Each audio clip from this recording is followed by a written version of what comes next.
Greetings, everyone. Today we're going to be talking about racism. What is racism and where could we find it? How is humanity going to get rid of it? If you ask anyone what is racism, they will tell you always somebody insulted me. For you, it might mean something else. For me, it might mean something totally different. But today, we're going to take a journey and try to really understand what it is. We're going to look at the dictionary and see the definitions they have there. We're going to look back in the past and see where they've been racially profiled and the issue of racism have come up.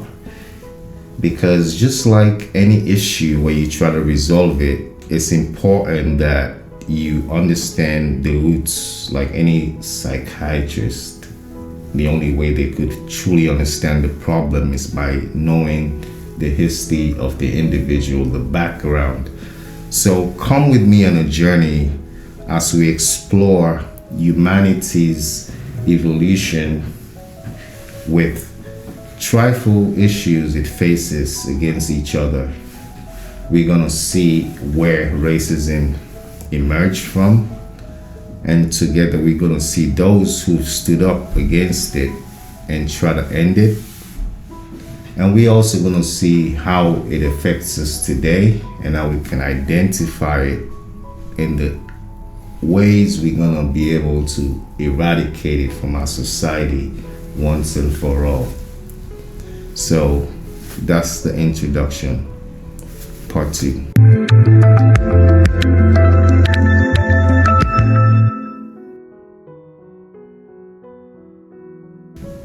If you look at the dictionary, the word racism itself is quite a new word.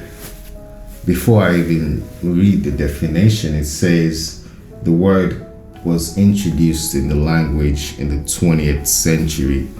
So if you go back in the 19th century, 18th century, and you said racism, no one would understand because the word itself never exists. It's never been spoken. But that does not mean the action of being racist was not there. So it's important that we understand as we go back in history as a psychiatrist, trying to look back at the issues of the causes, the origins in the past. We don't hold on to the word because the word itself only came out in the 20th century. When we go back, we're going to look at the essence of racism. What makes it racist? What is it that defines the essence of a racist? And also not limiting the definition to just color, because the dictionary itself says that it is the belief that race is the primary determinant of human traits, meaning that it is the race that determines how successful or how intelligent or how powerful you should be or can be. And it doesn't just stop there. It goes on to another level and says the racial differences produce an inherent superiority for one race over another. So if you're, Chinese, that means automatically you're superior. That's, of course, is a fallacy, an illusion that we've come to indulge ourselves with. But let's stick to the facts.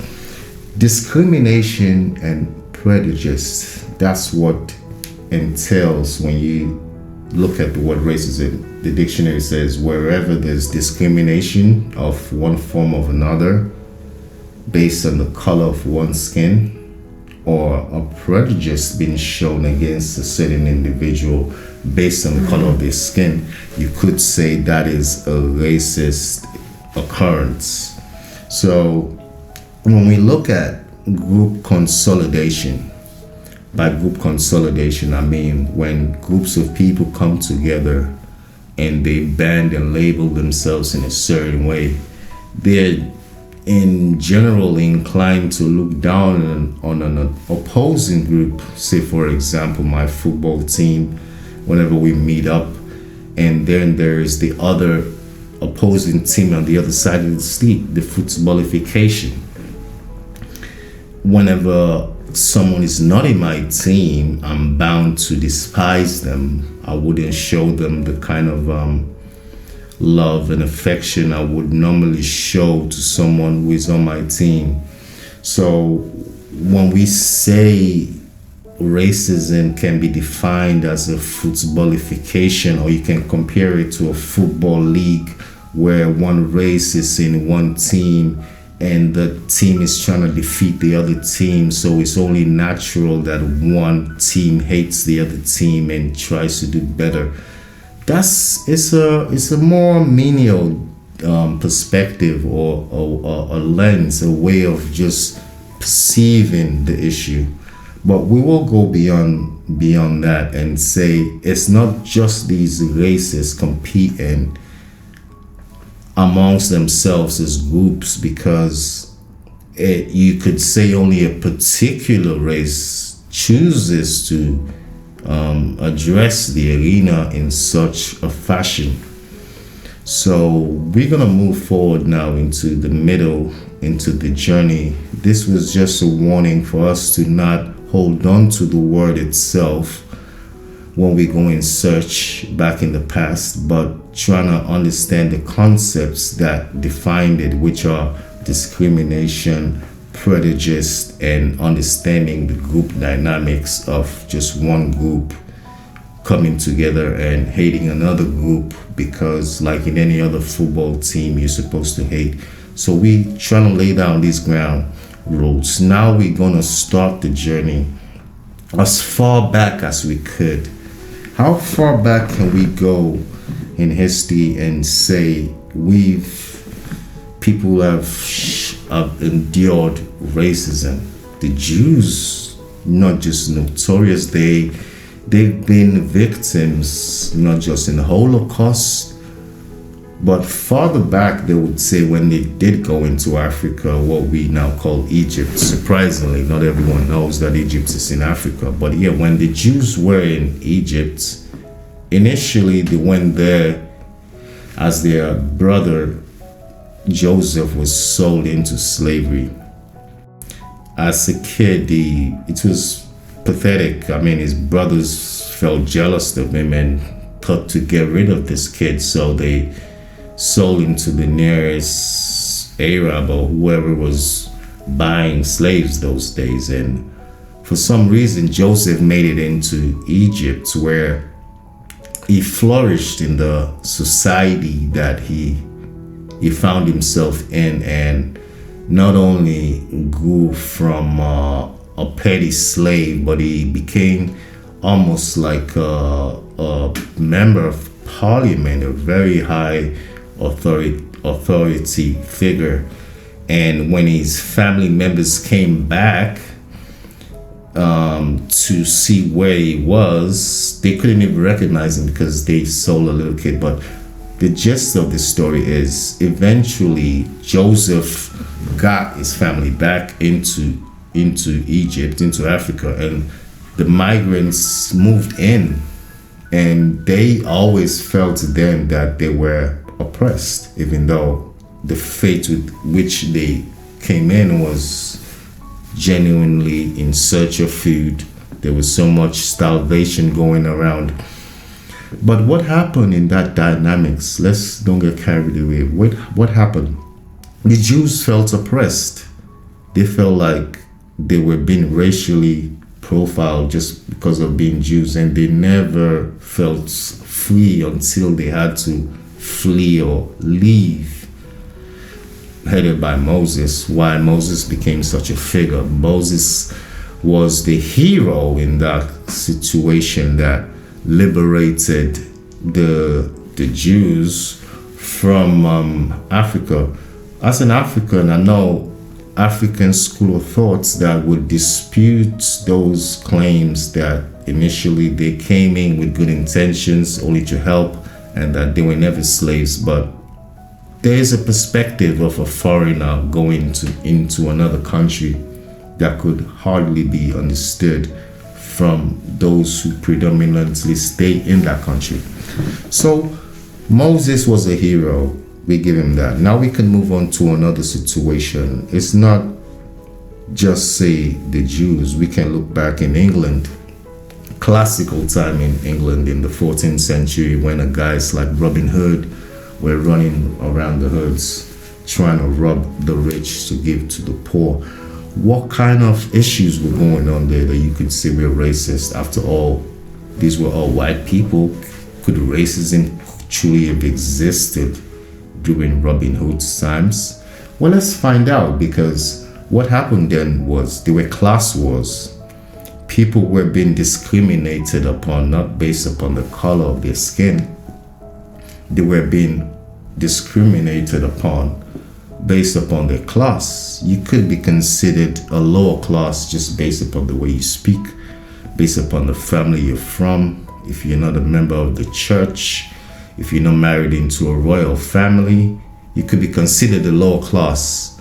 And with that, it means you don't have certain rights. You could be looked down upon. It's like injustice and prejudice will be propagated towards individuals of that nature. I mean, just as in Egypt, the Jews were there, it was also a class issue, but there were other issues as well. They were migrants. They were from a different area. They were coming from a different region. And the bottom line here we should pick up, that's very important, is it doesn't matter why we choose to hate an individual. We could choose to hate them for the color of their skin, or we could choose to hate them for the region where they are from. We can either choose to hate them for their religion or their beliefs. So as we look back, man hating man or being prejudiced towards his fellow man is nothing new. But what makes the racism stand out is usually your class can be changed. Usually you can go and change your religion. You can even change the region where you tell people where you're from, but the skin color could not be changed.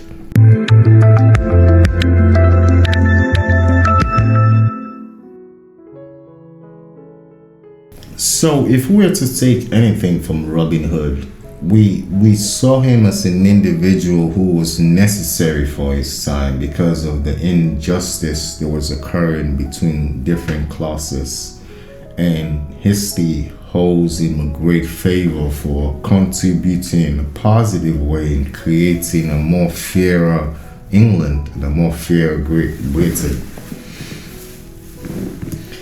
Beyond England, if we were to move forward into the Crusaders days, which were pretty much around the same time, during the Crusade, we saw prejudice and discrimination occurring amongst fellow men on a different level. This was pretty much based on religion. The theme here was religion. Oh, you're not part of my religion. If you're not part of my religion, we have to go to war. In the Crusade, it was Islam versus Christianity. You know, they took it head on like Celtic and Rangers or any other football club. If you got to be a part of one, if you're not part of it, I see you in the street, it's war. But we were all humans at the end of the day, no matter which group we choose to identify and oppose another, whether it is the color of my skin or the religion that I worship or choose to follow or the area where I'm from, it doesn't matter. We still want to show hatred and discriminate against those individuals. So it's the same story all over again, moving beyond the Crusade, because it was quite clear to see, if we look into slavery, their discrimination and prejudice from one group of humans, one football team to another, saying, okay, this time it's based on the color of your skin. If you are not in my team, if you're not white, that means I would have to dominate and treat you the way I wouldn't want to be treated. Basic Christian values. So with slavery, I wouldn't even dwell in that much, because I think it speaks for itself. It's just one of those situations where discrimination and prejudice are being propagated from one group to another, just like how the Jews felt back in Africa when they felt they were slaves, or just like the way the peasants felt in England when Robin Hood had to emerge. The same way we see this evolving through the Crusade as well, one group trying to dominate a certain area and going to war and just showing hatred towards his fellow human. Because in the future, I don't think we will be fighting these divisive battles. I think we will be taking our struggles and our fights beyond our stars, because it's such a huge universe that we inherit. It's pitiful, pathetic, childlike to be scrambling for a little piece of land when you got so much real estate out there in the universe that we should be uniting as human beings with the aid of science that we have at our fingertips and evolve to be much more explorative and caring. But with the attitude we hold now, with being prejudiced and discriminating against groups that we band ourselves in, we don't stand a chance to survive long enough to actually make these dreams come true. So the last example I would give in this journey of man, the evolution of man looking for himself, is Nazi Germany. Yet again, I started off with the Jews. Here again, we find another situation where the Jews are being held in a prejudiced way, are being subjugated in ways that are not humane. And what is the excuse we get here again? Well, you're not part of my group. You are from a different region. It's not the color of your skin, or maybe that also digs in. But here in Germany, then it was the region, the religion. You're a Jew. You are not a German. So because of that, I got licensed to unleash my hatred and discrimination against you. It doesn't matter what we choose. If you're gonna hate a fellow human being, then you've robbed yourself of the ability to be called a human being, because it is inhumane to despise individuals based upon traits they have no control over. Like I said before, what's common amongst ancient Egypt, England in Robin Hood's days, the Crusades, slavery, and Nazi Germany? What we see right through is human beings fighting each other, destroying each other based upon menial groups they choose to identify themselves with. Eventually, we pray a future would come where humanity would no longer need to pursue its pleasures by being discriminative towards groups of its own kind, but it will band itself into a bigger group, one group of humanity, and go out and explore the vast universe out there.